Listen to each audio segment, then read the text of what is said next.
So ladies and gentlemen, what an excellent presentation that was. And it is now time to move ahead and delve into a tech talk on cybersecurity for secure, vigilant, and resilient enterprises, modern strategies and technologies. Well, for this, we're going to be joined by our speaker, A. Karthik, Chief Evangelist, Manage Engine, India. With 15 plus years of experience in IT, Karthik has dedicated to promoting the Manage Engine software. He's had the privilege to be the guest speaker and the guest lecturer at Caledonian College of Engineering, Oman, and also at the National Institute of Ministry of Public Administration, Malaysia. So with this, it is now time to pass on the stage and screen to Karthik. Over to you. Thank you. Thank you, Bhavana. Thank you so much for giving me this opportunity.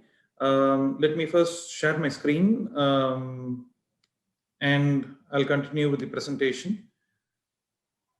So today I've chosen a topic, cybersecurity for secure, vigilant, and resilient enterprises, modern technologies which companies have to adopt for securing their organization.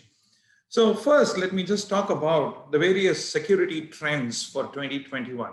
With cloud gaining momentum, we have all sorts of vulnerabilities that has been reported earlier, now has been a part of the cloud enterprises as well, the cloud business as well. Focus is much on data privacy, and with more focus on data privacy, there's also data breach, and no one knows who gets access to data and when in an organization. Phishing attacks and ransomware attacks have been there since since IT started way back in the year, way back in 1990s. So that's been continuing, and the trend with increasing trends in IT, phishing attacks and ransomware attacks have continued to stay all along. And during this pandemic, we all have been working from home. Many organizations have pushed their employees to work from home until the end of this year too.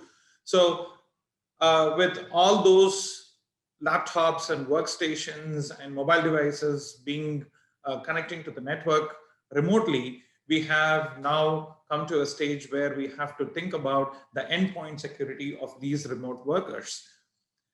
Everything is on the mobile, so we still have to work on the malwares which have been reported on the mobile devices, unpatched security vulnerability for applications and systems within data centers and organizations, insider threats from within the organization, deep fakes, which is a combination of fake and artificial intelligence, where your video or audio is being impersonated. And this is also one of the cybersecurity trends that we have come across, and brute force attacks. Now, having talked about these cybersecurity trends, cybersecurity threats, my session is going to be incomplete if I'm not going to talk about how to mitigate these threats that have been reported. So first, if you have to be secure, you have to effectively monitor your critical resources. Critical resources could be your routers, switches, firewalls, applications, systems, and much more. You have to check for their availability, performance, and fault. The events which have been reported in these devices have to be collected and have to be reported as and when they occur. And a strong asset management system is necessary for you to be secure. So you keep track of your inventory data, and you know who gets access to what. You understand who actually accesses a particular resource. Similarly, when it comes to data tracking and classification, you have to classify corporate data and personal data. Corporate data access has to be controlled at every level. So you keep track of the data which is being transferred from one system to the other or from one device to the other. And finally, patch management is important for you to be secure, in the sense that all systems have to be up to date with the effective patches. In order to be vigilant, an organization should keep monitoring their user behavior. So it has to collect logs from various sources. It could be from Active Directory, or it could be from Workstation, or it could be from applications and databases. So you have to keep track of your entire user behavior, understand if there is a deviation in the pattern of the user behavior. Say, for example, a user logs in at 9 o'clock daily, and for some reason on one particular day he logs it at 12 o'clock, and on another day he logs it at 11 o'clock from a different location. So there is a deviation in the pattern of user behavior. So you associate a risk with each of these activity from the user. Similarly, the same goes with the entity behavior too. So you have systems in place, and these systems have to have a set of processes and services running. And if one of the processes stopped or a new process is being invoked, that's when there's a change in the entity behavior. So you also have to monitor your privileged user activity. So who gets access to the administrator privileges, and what is this user doing with those administrator privileges? How is he doing a remote connection? What kind of configurational changes that he is doing on devices? And web traffic analysis, where you understand the traffic which is being distributed to layer 4 and layer 7 applications. You keep track of the top talker in the network, the number of the bandwidth that is being distributed to social media websites, because we all know that the social media websites are a bigger source of intrusion or a threat attack. Similarly, you also have to do a vulnerability assessment, understand the ports which have been opened on your network, identify those loopholes, and then stop them from being exposed to the external attackers. In order to be resilient, you have to have an efficient incident management system. So as and when a ticket or as and when a security event is reported, you have to ensure that this incident is being assigned immediately, and you take necessary actions, and SLA is not violated, and the ticket is closed forever. Proactive resolution is important here. So reactive approach is no more a norm for organizations to being resilient. So you have to have a proactive resolution in the sense that if any security event is reported, even before it could be reported, you just have to have to understand the pattern in which your traffic or your resources are being performing. And you also have to have an unified approach to IT. No longer you can just consider them as individual silos. Say, for example, you have a business service, CRM service. So application security, system security, and network security all put together forms an important point in your service strategy and service design. So that's what I mean as unified approach to IT here. You also have to have increased access controls on all the devices. So which means you may have to provide the list privileges to users as and when or as the need arises. That's when you elevate the privilege of users. Your users should also be aware of the ongoing security policies, ongoing security changes within the organization. And finally, you have to be compliant with all the compliance guidelines which have been which are there on the market. Say, for example, you have GDPR, you have ISO 27001, and every country has its own guidelines to follow for organizations. And now, what are the various technologies that we have to enhance security? Since I have less time, I'm just focusing only on these three modern technologies like automation, artificial intelligence and machine learning, and finally, unified endpoint management. So let's now first talk about automation. So where can you bring in automation? How do you ensure that you bring in security within automation? So first, starting with network discovery and monitoring. So you have to keep track of devices which are connected to the network and how they are being connected.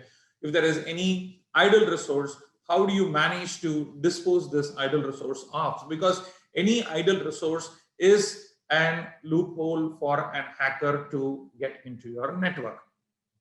Now, help desk automation, your tickets, your assets, and almost your entire service strategy, service catalog, everything has to be automated here. You will need a process so that any help desk tickets which comes into the system has to be automatically assigned to the technician. So you don't need any manual intervention for assigning tickets. When it comes to asset discovery and management, you have to know how these assets are interconnected. What happens when a particular asset goes down? What if the number of security events on any asset is actually on the higher side? Say, for example, there are more than 10 to 15 security events reported on a system. How do you deal with those kind of scenario? So these are things which has to be considered when you talk about automation. User management. Starting from the time when a user is getting created in Active Directory until he moves out of the organization, everything has to be automated so that you leave a minimal room for manual intervention in the processes that you follow within IT. When it comes to user and entity behavior, you have to collect logs from various sources. As I said earlier, it could be from workstations, routers, switches, firewalls, Active Directory, member servers, and much more. Understand the pattern of user behavior and entity behavior. If there is any deviation in this, associate a risk with those behavioral pattern change. These behavioral pattern changes will help you understand if there was any insider threat or account compromise or data exfiltration. When it comes to unified endpoint management, that's when you will actually be hardening your desktops. So here you have to have a single console for monitoring all your desktops, laptops, Windows 10 devices, mobile devices, and much more. And in order to enhance security, you have to harden the desktops with application control. So what kind of apps can go into those devices? What if there is a blacklisted app which comes into the organization, or a prohibited apps which comes into the organization, or which comes into the workstation? How am I going to handle with those blacklisted or prohibited applications? Device control. What kind of USB devices are allowed, and what data is being transferred from the workstations to these USB devices? Patch management. How am I going to approach patches from Microsoft and from third-party software as well? How am I going to push these patches to all devices? Am I going to test and approve the patches and then push it to all devices in the workstation, in the organization? How am I going to identify the highly vulnerable workstations within the organization? What are the critical patches which are missing on workstations? So these kind of factors is what has to be considered when it comes to unified endpoint management. Similarly, browser security. And we all know extensions and plugins are one big source of hackers or hacking. So you may have to keep track of the web content, the web server, the websites which the users access, and how do you push proxy so that you keep track of all the user activity on the internet. Access control. How do you remotely access devices on a secure fashion? Keep track of what is happening on the remote session, and how do you use this for auditing purposes? So when it comes to IT security management, you have a whole bunch of security verticals that you will have to look into, like firewall security and configuration, SIAM and network threat mitigation, privileged access management, Active Directory change audit and reporting. Similarly, it goes with Exchange and Office 365 as well. Data leakage prevention, file server audit, desktop security, and mobile device management. And having said that, this comes to an end of my presentation. Do stay in touch with me at this email address. In case if you have any sales and licensing questions, contact sales@manageengine.com. And before I say goodbye, I just wanted to quickly tell you that ManageEngine has got solutions for all those listed in the right-hand side of the screen right now. So thank you so much, Karthik, on that tech talk on cybersecurity for secure, vigilant, and resilient enterprises.